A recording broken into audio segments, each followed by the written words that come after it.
പൂക്കോട്ടുംപാടത്തെ ഏറ്റവും വലിയ super market ഇനി പായമ്പാടത്ത്. 63 വർഷത്തെ സേവന പാരമ്പര്യമുള്ള PT സ്റ്റോറിന്റെ മറ്റൊരു സംരംഭമാണിത്. PT super market, Payambadam, Pookkottumpadam. Karulai അങ്ങാടിയിലെ ഡ്രൈനേജിലൂടെ മലിനജലം ഒഴുക്കിവിട്ട സംഭവത്തെ തുടർന്ന് ഗ്രാമപഞ്ചായത്തും ആരോഗ്യവകുപ്പും പരിശോധന നടത്തി. PWDയുടെ സഹകരണത്തോടെ അഴുക്കുചാലിലെ സ്ലാബ് നീക്കി നടത്തിയ പരിശോധനയിൽ അങ്ങാടിയിലെ 3 സ്ഥാപനങ്ങളിൽ നിന്ന് മലിനജലം ഡ്രൈനേജിലേക്ക് തുറന്നുവിടുന്നതായി കണ്ടെത്തി. ഈ സ്ഥാപനങ്ങൾക്ക് ഗ്രാമപഞ്ചായത്ത് നോട്ടീസും നൽകി. കാലങ്ങളായി ഡ്രെയിനേജിലൂടെ മലിനജലം ഒഴുകുന്നതായും ദുർഗന്ധം കാരണം ബുദ്ധിമുട്ട് അനുഭവപ്പെടുന്നതായുള്ള പരാതികൾ ലഭിച്ചിരുന്നു. എന്നാൽ കഴിഞ്ഞ ദിവസം കക്കൂസ് മാലിന്യത്തിന് സമാനമായ രീതിയിലുള്ള മലിനജലം ഡ്രെയിനേജിലൂടെ ഒഴുകിയെത്തുകയും കടുത്ത ദുർഗന്ധം വമിക്കുകയും ചെയ്തു. ഇതോടെ ഡ്രെയിനേജിന് സമീപത്തെ കച്ചവടക്കാരും കാൽനട യാത്രക്കാരുമെല്ലാം ഏറെ പ്രയാസത്തിലായി. ഇതേ തുടർന്ന് കേരള വ്യാപാരി വ്യവസായി ഏകോപന സമിതി കരുളായി യൂണിറ്റ് ഗ്രാമപഞ്ചായത്ത് സെക്രട്ടറിക്ക് പരാതി നൽകി പ്രതിഷേധിച്ചു. ഈ പരാതിയെ തുടർന്നാണ് പൊതുമരാമത്ത് വകുപ്പിന്റെ സഹകരണത്തോടെ ഗ്രാമപഞ്ചായത്ത് secretary Sajith Kumar, health inspector K Sujith Kumar എന്നിവരുടെ നേതൃത്വത്തിൽ വ്യാപാരികളുടെയും നാട്ടുകാരുടെയും സാന്നിധ്യത്തിൽ ഡ്രെയിനേജിന് മുകളിലെ സ്ലാബുകൾ മാറ്റി പരിശോധന നടത്തിയത്. ഇതിൽ 3 ഭക്ഷണ വിതരണ സ്ഥാപനങ്ങളിൽ നിന്ന് മലിനജലം കലർന്ന ജലം പുറത്തേക്ക് വിടുന്നതായി കണ്ടെത്തി.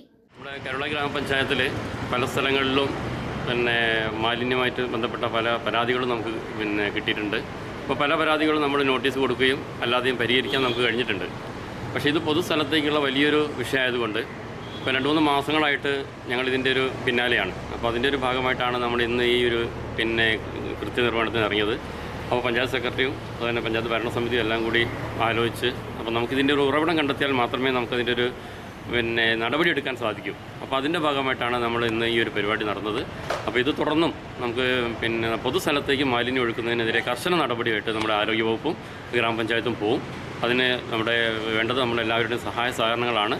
അങ്ങനെ ഇത്തരം പ്രശ്നങ്ങളുണ്ടെങ്കിൽ നമ്മളെ അറിയിക്കുന്നതിനും മറ്റ് നടപടിയെടുക്കുന്നതിനും എല്ലാം നമ്മൾ അറിഞ്ഞു കഴിഞ്ഞാൽ നടപടിയെടുക്കാൻ നമ്മുടെ ആരോഗ്യവകുപ്പും അതുപോലെ ഗ്രാമപഞ്ചായത്തും സദാ സന്നദ്ധരാണ് എന്നാണ് എല്ലാവരെയും അറിയിക്കുന്നത്.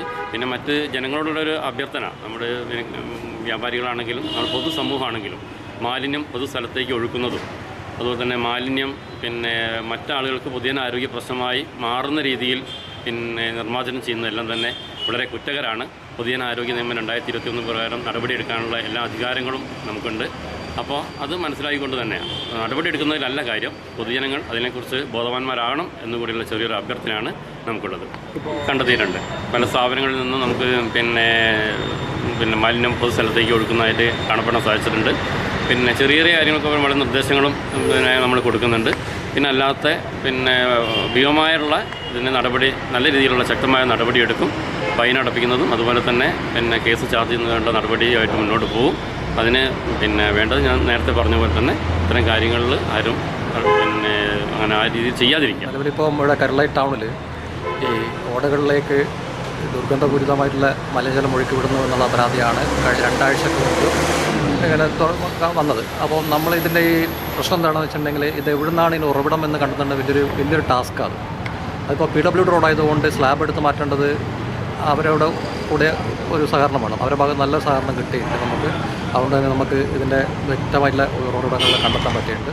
ശക്തമായിട്ടുള്ള പൊതുജനാരോഗ്യത്തെ ബാധിക്കുന്ന തരത്തിൽ പൊതുയിടത്തിലേക്ക് മാലിന്യം തുറന്നുവിട്ടതിനും ശാസ്ത്രീയമായ രീതിയിൽ മാലിന്യ സംസ്കരണം നടത്താത്തതിനും 3 സ്ഥാപനങ്ങൾക്കും പഞ്ചായത്ത് നോട്ടീസ് നൽകി. മാലിന്യ സംസ്കരണ സംവിധാനം ആരംഭിക്കുന്നതുവരെ 3 സ്ഥാപനങ്ങളും അടച്ചിടാനും നിർദ്ദേശം നൽകി. കൂടാതെ കാരണം ബോധിപ്പിക്കാൻ 15 ദിവസം നൽകിയിട്ടുണ്ട്. അതിനുശേഷം ഫൈൻ നടപടികളിലേക്ക് കടക്കുമെന്ന് പഞ്ചായത്ത് സെക്രട്ടറി പറഞ്ഞു. എന്നാൽ സ്ഥാപനത്തിലെ ബേക്കറി വിൽപ്പനയ്ക്ക് തടസ്സമില്ല. ഭക്ഷണശാലകളാവും പൂട്ടിയിടുക. News bureau, Karulai. സ്വന്തം ഹൈസ്പീഡ് ഇന്റർനെറ്റ്, നമ്മുടെ സ്വന്തം ഇന്റർനെറ്റ്.